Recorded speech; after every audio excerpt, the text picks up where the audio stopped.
Hello Lightworkers, welcome to Monday. Today I'm talking about fear and some local news. See you on the other side.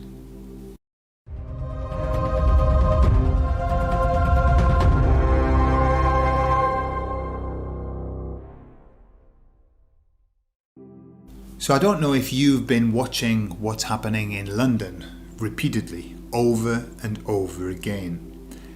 This last Saturday, the biggest crowd ever went down en masse to London and just went peacefully, very, very important to mention that, peacefully through the streets. And once more, the entire event was completely ignored by the media. Completely ignored. And it's interesting.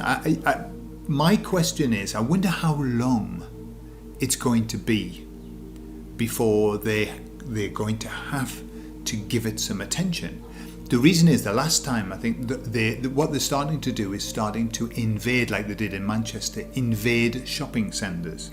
Okay, just take them over. And of course that's a bit more difficult to hide, isn't it? Because all of these people are in the shopping centres and suddenly it's full of people with placards and everything like that. Now that's very difficult to hide. And it's also causing businesses a bit of grief, etc. So I just wonder at what point they're going to have to say something. I know that like 2 weeks ago, they were outside of the BBC chanting "Shame on you." Okay, obviously that one didn't get into the news, did it? But I just have to say, hats off to the Brits. I am seeing incredible things. Hey, not just from the UK, from all over as well. All over. There is. I believe that we actually haven't seen the Great Awakening in its full bloom yet. I actually don't think that we've seen the Great Awakening fully and completely yet. And that was something that I was also told, that it hasn't actually been fully fulfilled yet. Okay, we're still in it. So don't think that the people who are awake now are the only ones who are going to be awake. I think there's this tremendous process.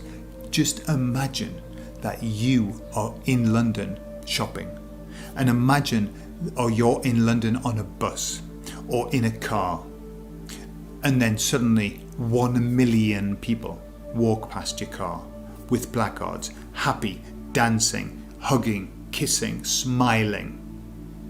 Okay? How about that for a message? How about that for a message? I'm even seeing photos, of the bus drivers who are out there high-fiving everybody. I saw a picture of a policeman who had his motorbike completely covered in stickers. The stickers that everybody's sticking around. I mean, London must be chocker with the stickers. They're telling everybody about all the truths, truth bombs.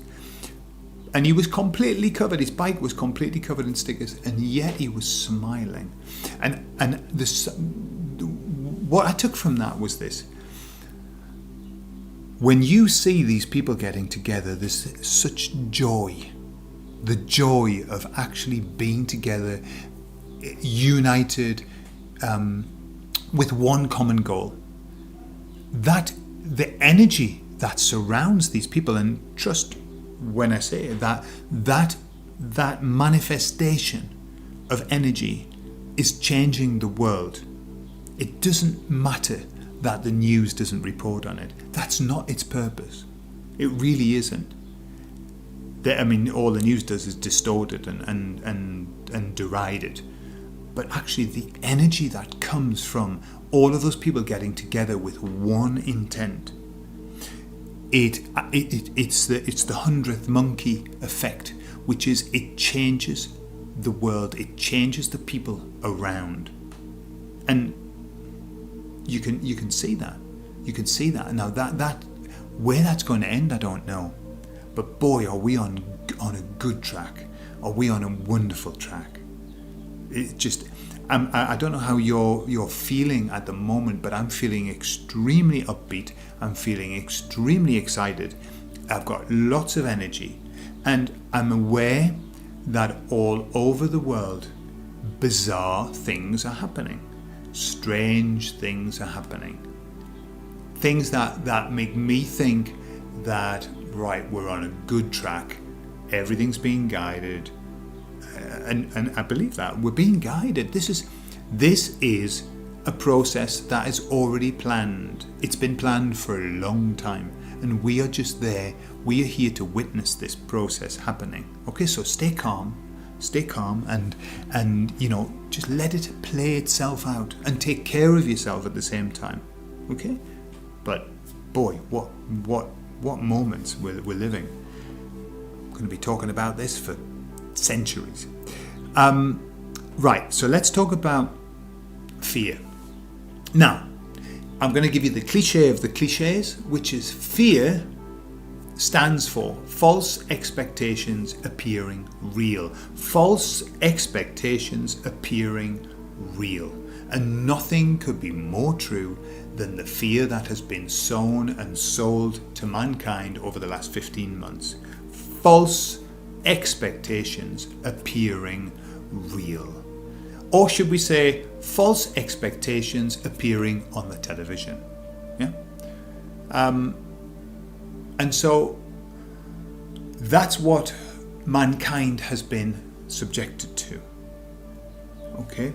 And one of the problems that we have is what's called resistance to change, right? Humankind, when I did my first job, when I was training, I went on a course where it was all talking about how to get people to change, because people don't want to change. So people are frightened of change. Okay? People are frightened of change. When change comes, people get really, really arsy. People get really, really nervous, frustrated, angry, and they push back. They do not want change. People don't want change. Now, when you understand that, when you accept that, hang on, people don't want to change, then it makes it easier to understand what's happening. Okay? It makes it easier to understand what's happening. Because people don't want you to change anything about them. People love status quo. Why? Because it's comfortable. Status quo is comfortable. And don't think that it's to do with being happy. Or, don't try and change me because I'm happy. People can be in the most miserable of places in their life. And when you come along to try and change that, they will push back. They will tell you to fuck off. Right? Why? Because they don't want to change, because change is uncomfortable. Why is change uncomfortable? Because it means having to change your beliefs, change your values sometimes, change your life, do stuff. Now, a very famous psychologist said that people do not want you to help them. Okay? People don't want help. What people want is for you to listen to them as they complain about how bad it is. Okay? As he said, people are up to their necks in shit. They are up to their necks in shit, but they don't want you to drag them out of the shit. They want you to stop other people from making waves. They want you to stop other people from splashing. That's what people want. And I'm speaking in terms of doing therapy. I understand. I made the big mistake of going around thinking that I was going to exert my help onto others. I was going to force other people to let me help them. And it was a disaster. And you get what's called the yes but syndrome. Okay? Yes but. And my rule now is I have the power of 3. Okay? Which is this. when somebody tells me that they have a problem, what I do is I then, because I've been put on this earth to help people. That's it. I can't do any other than help. So when somebody tells me that they have a problem, I make the assumption that they're telling me that because they want me to help them. Okay? That's the assumption I make. And so I will then offer them a solution. Okay? And when I hear the word yes, but, okay, the words, then I count on my finger 1. So, I say, well, really, what you need to do is probably look at what you're eating, because diet has such a lot to do with health. And they go, yes, but it's difficult to do because blah blah blah. Okay, so I count that as 1. So then I will offer them some more information. If I hear another yes, but, then I count that as 2. And then I'll offer them the last bit of information. If then I hear a yes, but, I stop and I shut the fuck up. Why? Because as the expression goes, don't try and teach pigs to sing. It wastes your time and annoys the pigs. And that's my 3 yes but system. But I must help. I can't just assume that when somebody's telling me a problem, it's because they want to just offload onto me. They want to pour out negative energy onto me so that they feel a little bit better. Or they just want to hear the sound of their own voice telling the same story that they've told all of their life to reinforce the fact that they're bad because of the others, because of what they've done to them, because of the way the world is, because of blaming anything except themselves. Okay? So I don't assume that. But after I've heard 3 yes buts, I do assume that, and I shut up. And that's it. And I just let them talk. Because they want to talk about their shit. And they don't mind moving it around. They don't mind taking a new layer and putting a new layer of shit on the top but they don't want you to get rid of the shit. Okay? So, people are frightened if you come in and try and change them. Because they're comfortable. I mean, they've got the shit that they've got around them is shit that they know. It's their shit. They know it. They know it well. And they don't want you to come along because you could come along and give them some new shit. Yeah? So, this is why people don't want change. And they will rebel against change. They will push back. They will say dreadful things to you. They will make fun of you when you try to change them. They will get angry. They'll try the fun thing first. If you're persistent after they've made jokes and laughed at you, then they'll get really pissed off with you. Okay? And to the point of violence, if you push them enough.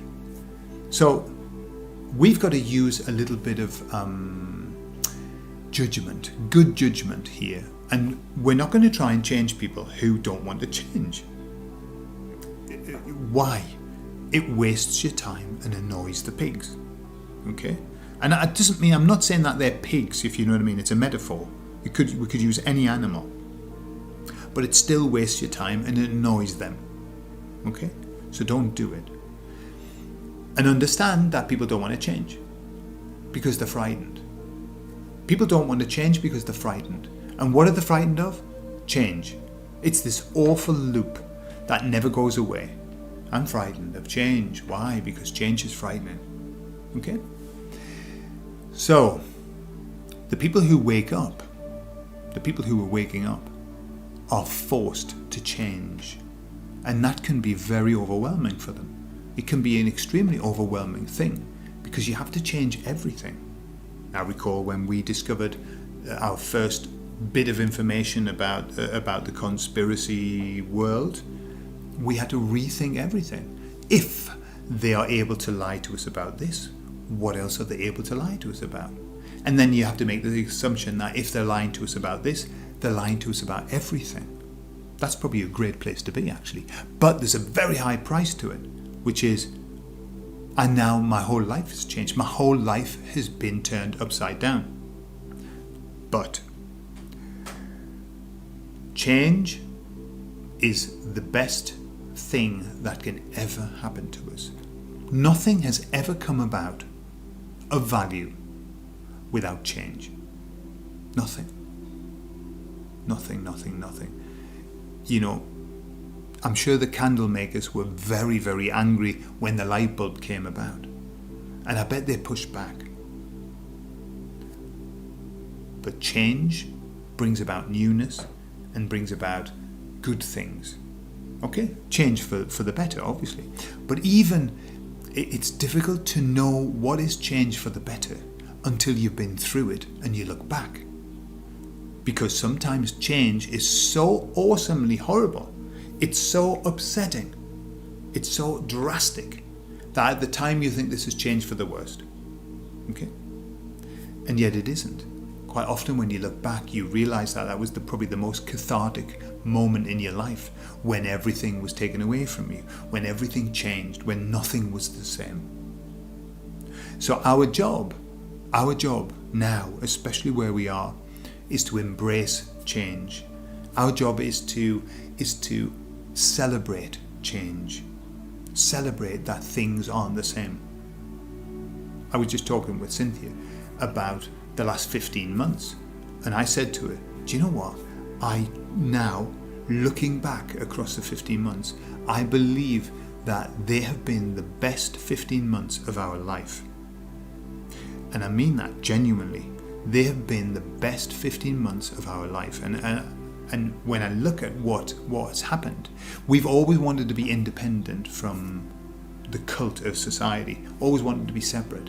And because of what's happened, we have been forced to become even more independent. And so we started to plant food. I've built allotments and things like that. Cynthia now cuts the whole family's hair. She's learned how to cut hair. She makes soap for the family now, so that we don't have to get the soap with all of the horrible stuff in it, and shampoo and stuff like that. I've been able to be creative and make so many things. I've learned so many skills. I've got more people who come to me for therapy. I'm able to help more people. It's been such an important time.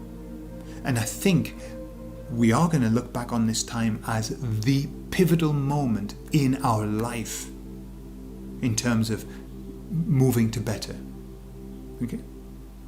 So, change and feeling fearful about change and being extremely uncomfortable is not necessarily a bad thing. Okay? I'll tell you a story. There was a bird that was flying along through the sky. Okay? And it went into an ice cloud and its wings froze and it couldn't fly anymore, so it came plummeting down to the ground. Boom! Landed on the ground. And it landed in a big pile of cow dung. Okay? And wow, it was there frozen, but it landed, fortunately, it landed in the cow dung. So it broke its fall. And the heat, because it was recently plopped, the heat from the cow dung started to defrost its wings. And it was thinking, whoa, that's better. And it was feeling really happy. So it started to sing.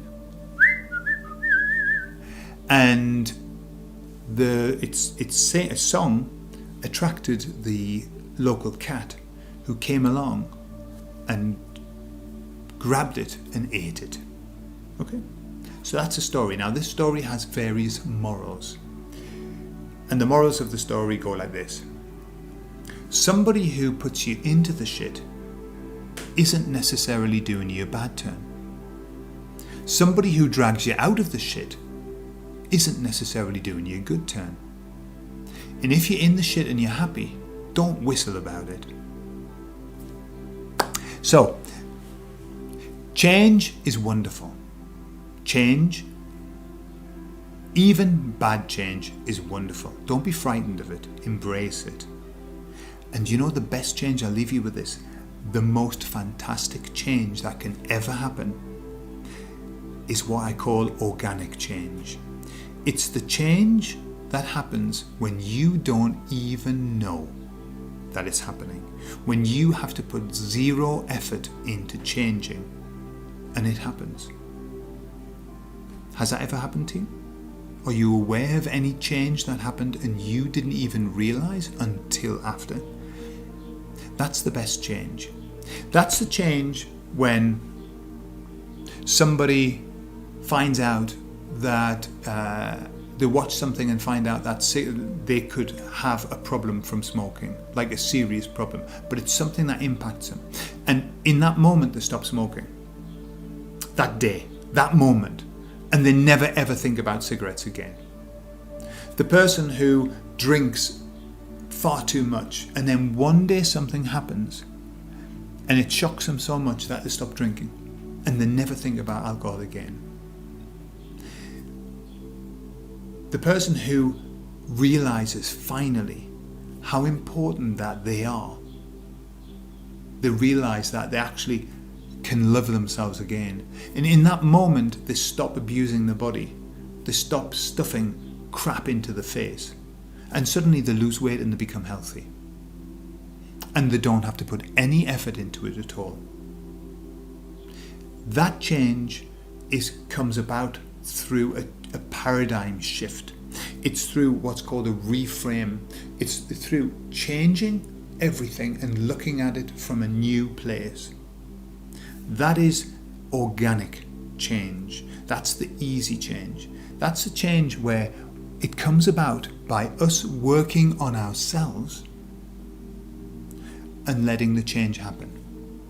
Okay? That is, if you want to lose weight, that's the change that you have to work for. Not the, I'm going to go on a diet this month and it's going to be rock hard and I'm going to suffer. No. That's the, I need to learn to love myself so much that I would never consider putting shit into my mouth. Yeah? Or I'm going to work on loving myself so much and loving other people that I would never consider damaging myself or damaging my family with alcohol or with cigarettes or with drugs or whatever. That's the change that lasts. It's the change that changes us permanently. And it all stems from learning to love ourselves, learning to respect ourselves, and learning to hold ourselves in high esteem. You do a score and you just score yourself. I love myself, and score yourself on how true that is from 0 to 10. Score yourself on I am worthy. Score yourself. Where would you put yourself in that? Yeah? I love who I am. I love myself. I am worthy. If you can't score yourself 8 or above, change is going to be really hard for you. Treating yourself nicely is going to be really hard for you.